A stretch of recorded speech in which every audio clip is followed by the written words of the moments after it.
A brother has asked a question regarding some Hanafis who don't fast in the month of Ramadan because they are diabetic and they have to take insulin injections during fasting hours. Now remember, first of all, according to the original position of the Hanafis, injections do not invalidate the fast, irrespective of whether they are intramuscular or intravenous injections.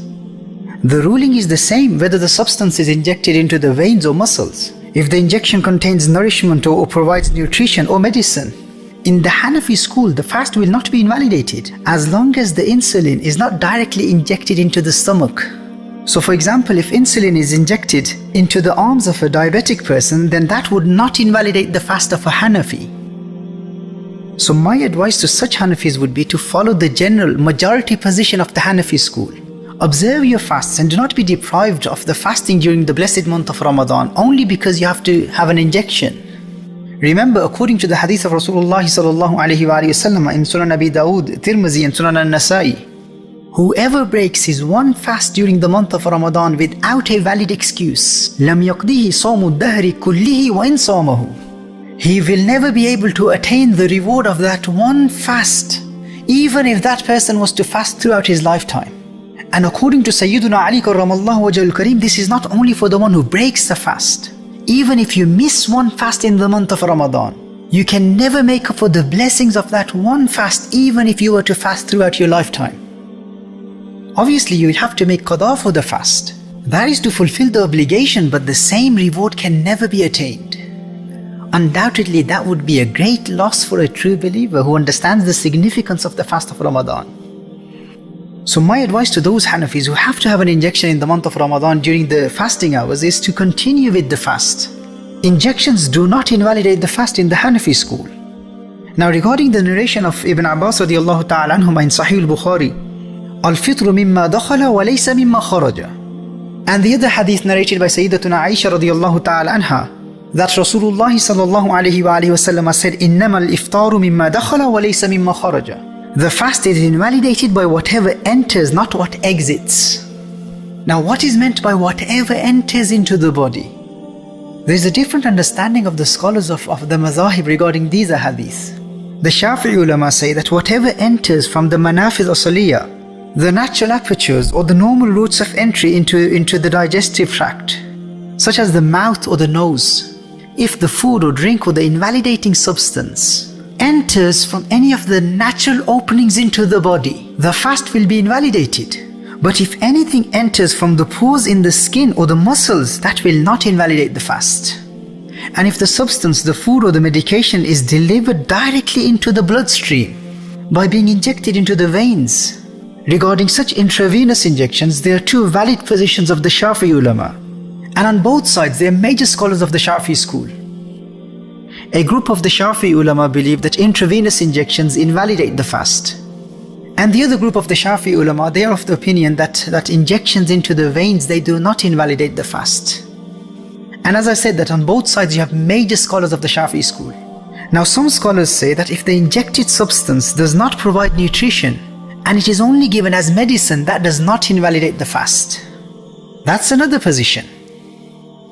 As far as the Hanafi school is concerned, in the Hanafi school, the condition for the invalidation of the fast is that the invalidating substance must enter from one of the natural openings, the natural orifices or the original pathways into the body, such as the mouth or the nose or the eyes. And I will explain later why eyes are included in this, even though we believe that antimony, kuhul, does not break the fast. I will explain that in detail later, inshallah.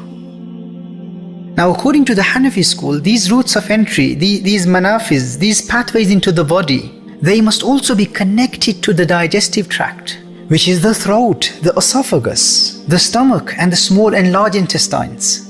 The food or the drink that enters from the manafiz, from one of the natural openings of the body, must reach one of these belonging to the digestive system. So if the food or drink or any invalidating substance enters from one of the routes of entry into the body and reaches one of the organs belonging to the digestive system, only then the fast will be invalidated. And if the invalidating substance enters into the body from such an artificial opening that is not connected to the digestive system, like a drip or an injection into the arm, and the invalidating substance does not reach the digestive system, In the Hanafi school, this will not invalidate the fast. The fast will only be invalidated if the invalidating substance enters from the manafiz, from those pathways which are connected to the digestive system, such as the mouth, which is that manfaz, that natural route of entry, that natural pathway which is connected to the throat, which is part of the digestive tract. So from this we understand that these injections will not invalidate the fast.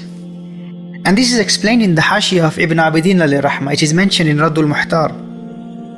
والمفطر إنما هو الداخل من المنافذ للاتفاق على أن من اغتسل في ماء فوجد برده في باطنه أنه لا يفطر.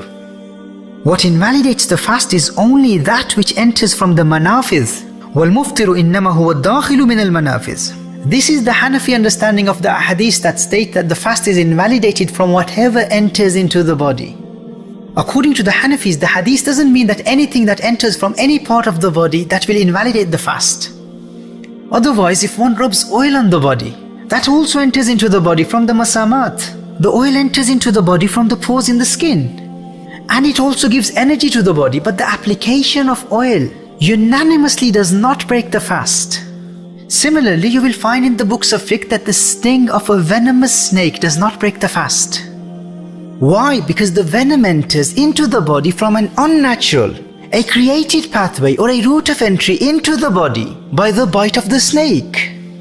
Whereas the fast is only invalidated when the invalidating substance enters from one of the manafidh and reaches the organs belonging to the digestive system. So this is why, according to the principles of the Hanafi school, such injections in the arm or in the legs or the thighs or muscles or even in the veins, they do not invalidate the fast. So that's the mu'tamad, the valid, the reliable position in the Hanafi school for those of you who have to take injections on a regular basis, or a one-off injection, or those who complain that my vaccination date is booked in the month of Ramadan and I will not fast on that day. Walayyazu billah.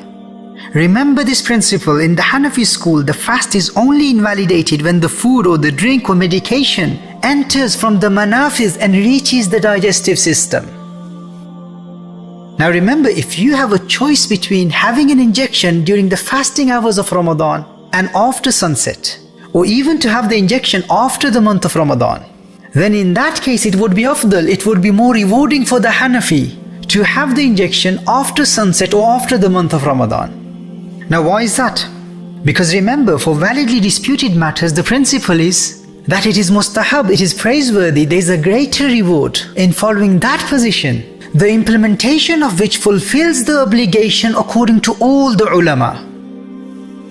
So in this case, if you have the option of having the injection after sunset or after the month of Ramadan, and you delay it till after Ramadan to avoid the ikhtilaf of the ulama, your fast in this case will be accepted according to all the ulama.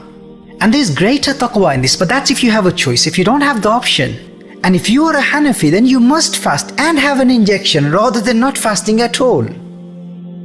Now there's another recent position of some Hanafi scholars, which has become quite famous among some Hanafis who don't fast because they have to take an injection in the month of Ramadan. They follow the position that the fast is invalidated by having an injection. Now some of these respectable Hanafi ulama, they argue that to be given medication or nutrients via injections comes under the same ruling as consuming food and drink.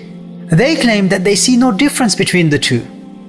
Remember, when the stomach digests food, the carbohydrate in the food breaks down into glucose. And then the stomach and the intestines, they absorb the glucose, and the glucose enters into the bloodstream. Now some of these Hanafi ulama, they argue that if the same glucose is directly delivered into the bloodstream, this should also break the fast, as this ultimately gives the same result as the food entering from the mouth and going through the process of digestion.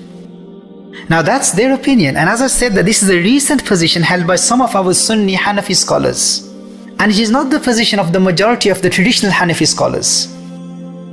Now some people misuse this position and they end up not fasting on that day of Ramadan when they have to have an injection. And they say that since the injection will invalidate our fast, therefore we will not fast now. And we will do qada, we will make up for this fast sometime after Ramadan. Now this would be a great loss for a true believer who understands the significance of the fast of the month of Ramadan. Remember, I want to make one point very clear. Obviously, we will never permit people to take an injection or a drip for nourishment or just to gain some energy. That defeats the purpose of Sawm. But if someone has a medical reason or any other valid excuse to have an injection, then that need should not deprive that person from the blessings of the fast of the month of Ramadan. Even if that Hanafi followed the opinion that injections invalidate the fast. In these circumstances, such a person should follow the original mu'tamad position of the Hanafi school. This person should observe Sawm, this person should fast, and in this case the injection will not invalidate the fast. And out of respect for the other position, this person should do one qaza, one fast of qaza for the day he was given an injection in the month of Ramadan. And there is no expiation, there is no kafara required for this. This would be closer to taqwa for such people, rather than not fasting at all on that day of Ramadan when it is necessary for them to have an injection. And I recommend this only for those Hanafis who have adopted and accepted this as a reliable position in the Hanafi school, that their fast will be invalidated by having an injection. However, those who follow the original position of the Hanafi school, that the fast is not invalidated by drips and injections, they don't have to make qaza or kafara, because their fast is valid according to the actual majority position of the Hanafi school.